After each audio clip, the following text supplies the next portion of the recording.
Massinissa est un roi amazigh, et le premier roi de la Numidie unifiée. Son nom a été retrouvé dans son tombeau à Cirta, l'actuelle Constantine, sous la forme consonique Msensen, qui veut dire leur seigneur. Fils du roi Gaïa, petit-fils de Zelalsan et arrière-petit-fils d'Ilès. Il est né vers 238 avant Jésus-Christ dans la tribu des Massiles et meurt début janvier 148 avant Jésus-Christ. À la mort de Gaïa, Massinissa, passant dans le camp de Rome en 203 avant Jésus-Christ, contribue à la capture et la victoire sur Syphax, roi des Massaïciles, par le commandant romain Gaius Lalius.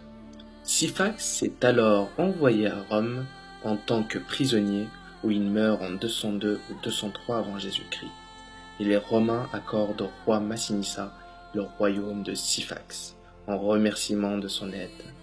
Il contribua largement à la victoire de la bataille de Zama à la tête de sa fameuse cavalerie numide. Jeunesse durant la Deuxième Guerre punique. Durant la Deuxième Guerre punique, Rome cherchait à se faire des alliés en Afrique du Nord. Syphax, roi des Massaïciles en Numidie orientale, cherchait à annexer les territoires de la Numidie orientale, dirigés par Gaïa, roi des Massiles. C'est ainsi que Syphax accepta 3 centuries romaines et se retourna contre Carthage. Carthage vint en aide à Gaïa, en échange de 5000 cavaliers numides sous le commandement du jeune Massinissa, âgé de 25 ans, à partir de 212 ou 211 avant Jésus-Christ. Massinissa rejoint les troupes carthaginoises avec son fidèle ami Laminius en Espagne jusqu'à l'automne 206 avant Jésus-Christ. Il remporta une victoire décisive contre Syphax et mena avec succès une campagne de guérilla contre les Romains en Ibérie. Les Carthaginois battus à Ilipa finirent par perdre leur possession en Méditerranée. Le général romain Scipion, qui avait commandé l'armée en Espagne, songeait à apporter la guerre en Afrique et s'assurer le soutien des royaumes numides. Il gagna l'amitié de Massinissa à partir de 206 avant Jésus-Christ, avec lequel il avait passé un accord en secret. Puis, il se rendit en Afrique pour tenter de convaincre Syphax de rester dans l'alliance. Mais le roi Massaïcile, ayant eu vent de l'accord avec Massinissa, s'était déjà rapproché de Carthage. Accession au trône. À la mort de Gaïa en 206 avant Jésus-Christ, son frère Ouesalcès lui succède.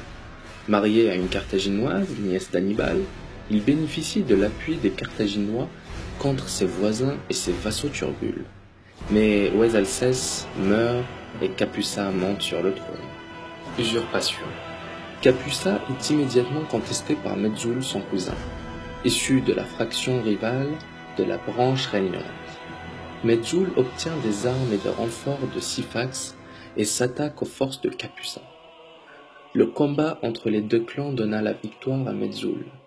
Capussa mourut en pleine bataille. Metzoul s'empara du pouvoir pour placer sur le trône Lacomazès, alors que, selon la tradition, le trône revenait à Massinissa.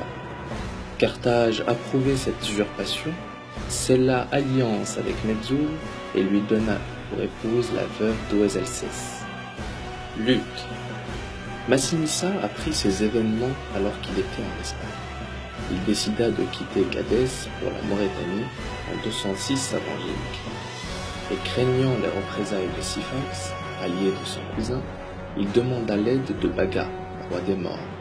Celui-ci lui offrit une escorte de 4000 hommes qui l'accompagna jusqu'aux limites de ses terres. Après avoir rassemblé 500 cavaliers parmi les siens et les fidèles partisans de la famille, il s'attaqua à ses adversaires. Lacomazès, qui s'apprêtait à quitter Thapsus, actuelle Tunisie, siège de son gouvernement pour se rendre à Cirta, afin de présenter ses hommages à Syphax, fut attaqué par Massinissa dans un défilé non loin de la ville. Vaincu dans cette embuscade, Lacomazès parvint néanmoins à prendre la fuite et à rejoindre Cirta. Cette victoire valut à Massinissa un afflux de partisans qui lui permirent de consolider sa position. Lacoumazès et Metzoul rassemblèrent des hommes de leur clan, obtinrent l'aide de Syphax et revinrent à la charge avec 15 000 fantassins et 10 000 cavaliers. Malgré un nombre d'hommes bien moindre, Massinissa est encore victorieux et leur inflige une dure défaite.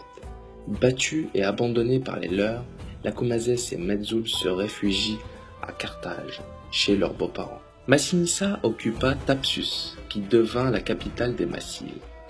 Afin de consolider son pouvoir, il mena une lutte efficace contre Carthage et prôna l'union de tous les Numides. À Lacoumazès et Metzoul, il offrit de leur rendre leurs biens et la considération due à leur rang, s'ils revenaient dans leur patrie. Ceux-ci, rassurés quant à la sincérité de leurs cousins, quittèrent Carthage et le rejoignirent. Ce premier regroupement des forces numides inquiéta les Suffètes, qui sont les premiers magistrats de Carthage, qui dépêchèrent alors Hasdrubal Gisco auprès de Syphax pour le persuader du danger que représentait désormais un tel voisin. Syphax prétexta alors une vieille querelle concernant des territoires qu'ils avaient autrefois disputés à Gaïa pour attaquer Massinissa et le contraindre à épuiser ses faibles moyens.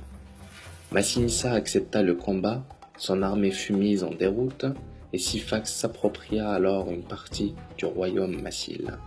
Massinissa, réfugié dans les montagnes avec une poignée de fidèles, connut une vie de proscrit.